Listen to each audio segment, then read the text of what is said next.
Kindly subscribe the channel and hit the bell icon to get regular updates. Thank you. Next topic है हमारा समाजवादी। भारत का संविधान समाजवाद के आदर्शों को बनाए रखता है, जो देश के संविधानों का उपयोग करने के लिए प्रत्येक व्यक्ति को समान प्रकार का अवसर प्रदान करता है। भविष्य में चाहे वो कोई धनी हो चाहे वो निर्धन हो, उनके बीच में किसी भी प्रकार का असमानता देखने को नहीं मिलती है। फिर है धर्मनिरपेक्ष। भारत एक धर्मनिरपेक्ष राज्य है जहां पर सभी धर्मों को समान अधिकार प्राप्त है। इसका अर्थ है कि इस देश में सभी धर्म बराबर हैं। भारत में कोई राज्य धर्म नहीं है और इसका सिर्फ एक ही धर्म है और वो है कानून। उसके बाद है समानता। भारत में जो संविधान लागू किया गया है उसमें सभी लोगों को समान दृष्टि से देखा गया है और सभी लोगों, सभी धर्म, सभी जाति, सभी लिंग को एक समान भाव दिया गया है। किसी भी नागरिक के साथ कोई भी भेदभाव नहीं है, चाहे वो खेल का स्थान हो, चाहे होटल हो, चाहे कोई भी सार्वजनिक स्थान हो, सभी को समान अधिकार प्राप्त है। रोजगार के मामले में भी राज्य किसी के साथ कोई भेदभाव नहीं करती है। उसके बाद ये भारतीय संविधान की कुछ महत्वपूर्ण विशेषताएं। इसमें है पहला टॉपिक संघवाद। संघवाद क्या होता है? यह देश में सरकार के एक स्तर से अधिक स्तरों के अस्तित्व का उल्लेख करता है, यानी कि एक स्तर को छोड़कर और भी जो भी हमारे राज्य स्तर है, केंद्र स्तर है, पंचायती राज्य है, इन सभी स्तरों को दिखाता है।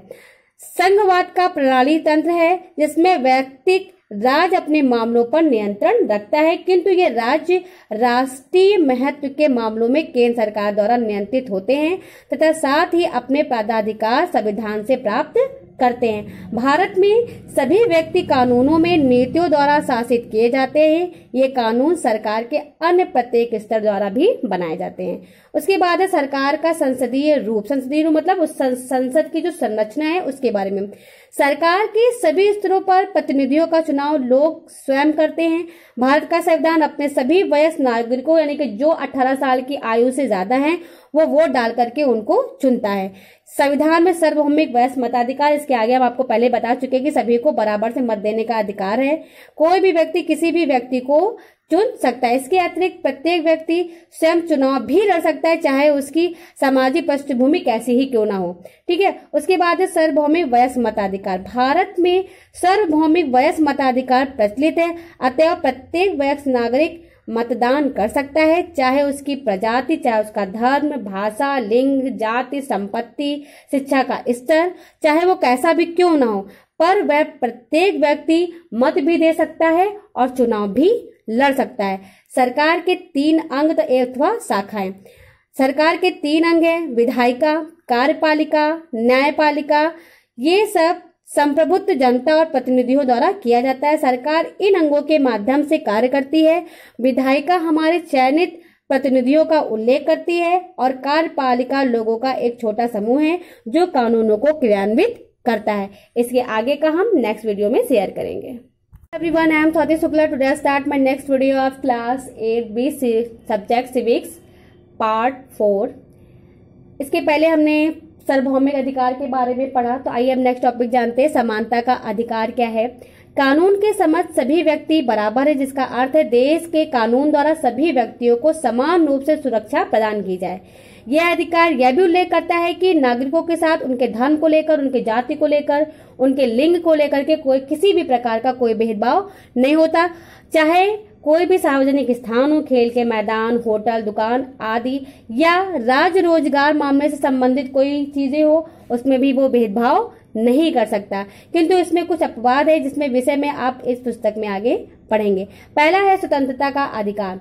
स्वतंत्रता प्रजातंत्र का मूल सिद्धांत है। हमारे संविधान ने अपने नागरिकों को यह अधिकार प्रदान किया है जो कि निम्नलिखित है। पहला है अभिव्यक्ति की स्वतंत्रता। अभिव्यक्ति का मतलब प्रत्येक नागरिक को बोलने का पूर्ण रूप से अधिकार प्राप्त है। वे अपने विचारों को स्वतंत्र रूप से बोलकर या लिखकर के अभिव्यक्त कर सकता है। दूसरा है सभा करने का अधिकार। हर प्रकार के नागरिकों को सभा करने का अधिकार है। वो कहीं पे भी एक सभा करके भाषण दे सकता है, अपनी बातों को शांतिपूर्वक लोगों तक पहुंचा सकता है। बस इस चीज का ध्यान देना होता है कि उसके भाषण से या उसके संवाद से किसी भी प्रकार का कोई शांति भंग ना हो या इस तरह की कोई भी अपराध ना हो। उसके बाद है संघ या संगठन बनाने का अधिकार। देश के नागरिकों को आपस में मिलजुल कर एक संगठन तैयार करने का अधिकार प्राप्त है, चाहे वो व्यापार का संगठन हो, चाहे राजनीतिक संगठन हो, चाहे वो धार्मिक संगठन हो। उसके बाद है भारत में किसी भी क्षेत्र में भ्रमण करने का अधिकार।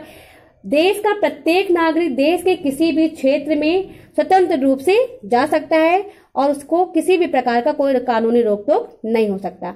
भारत के किसी भी भाग में निवास करने तथा बसने का अधिकार। भारत का कोई भी नागरिक देश के किसी भी राज्य पर जाकर के स्वतंत्र रूप से निवास कर सकता है। उसके बाद है नौकरी करने, व्यापार करने तथा पेशा करने का अधिकार।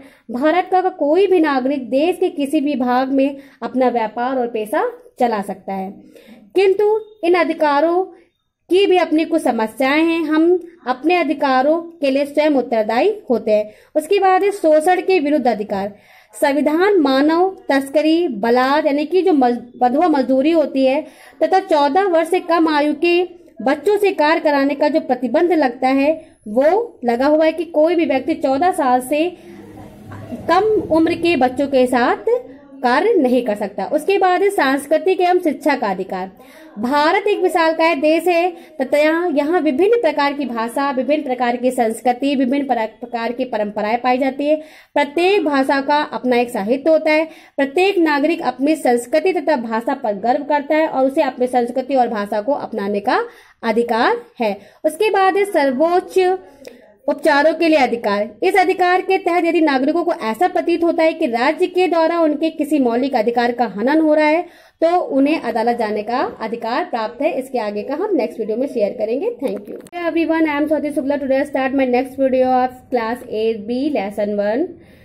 आइए अब जानते हैं कि मौलिक कर्तव्य क्या होते हैं। तो मौलिक कर्तव्यों में सबसे पहला पॉइंट है हमें संविधान का अनुसरण करना चाहिए, यानी कि जो संविधान में कानून दिए हुए उनका अनुसरण करना चाहिए। उसके आदर्शों तथा संस्थाओं, राष्ट्रध्वज, राष्ट्रगीत, राष्ट्रगान इत्यादि का हमें आदर करना चाहिए।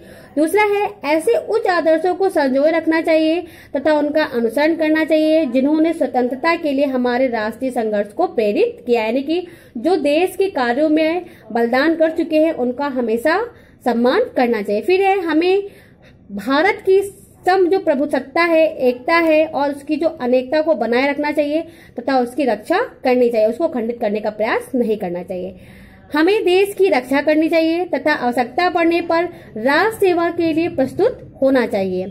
हम सभी भारतवासियों को सद्भाव, भाईचारे की भावना से रहना चाहिए तथा धार्मिक, भाषाई तथा क्षेत्रीय अथवा विभागीय विभिन्नताओं से दूर रहना चाहिए और महिलाओं का अनादर नहीं करना चाहिए।